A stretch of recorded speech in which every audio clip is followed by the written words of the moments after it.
Milli Şuranın üzvü, sabiq deputat Gültəkin Hacıbəylinin Türkiyədən deportasiya olunmasına qərar verilib. Bu barədə Gültəkin Hacıbəyli özü sosial şəbəkə hesabında məlumat paylaşıb. O bildirib ki, bugün ona 5 il müddətinə Türkiyədən deport olunması ilə bağlı rəsmi qərar təqdim olunub. Gültəkin Hacıbəyli qeyd edib ki, noyabr ayının 29-da Türkiyədə saxlanılaraq Arnavutköy miqrasiya mərkəzinə gətirilib.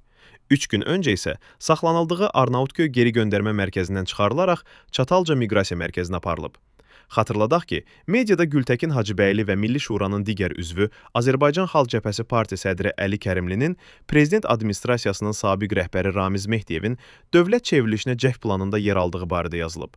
Əli Kərimli və Azərbaycan Xalq Cəbhəsi Partiya Rəyasət Heyətinin üzvü Məmməd İbrahimli barələrində aparılan araşdırma çərçivəsində noyabrın 29-da Dövlət Təhlükəsizlik Xidmətində dindiriliblər. Onların evində axtarış aparıldıqdan sonra Dövlət Təhlükəsizlik Xidmətinə aparılıblar.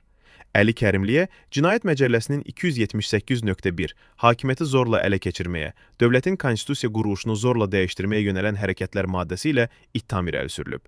Əli Kərimlinin və Məmməd İbrahimin evindəki axtarış və dindirilmə Ramiz Mehdiyevin Dövlət Təhlükəsizlik Xidmətində istintaq olunan cinayət işi ilə əlaqədardır.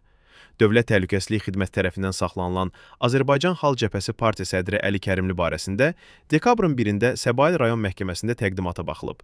Məhkəmə onun barəsində 2 ay 15 gün müddətinə həbs qətimkan tədbiri seçib.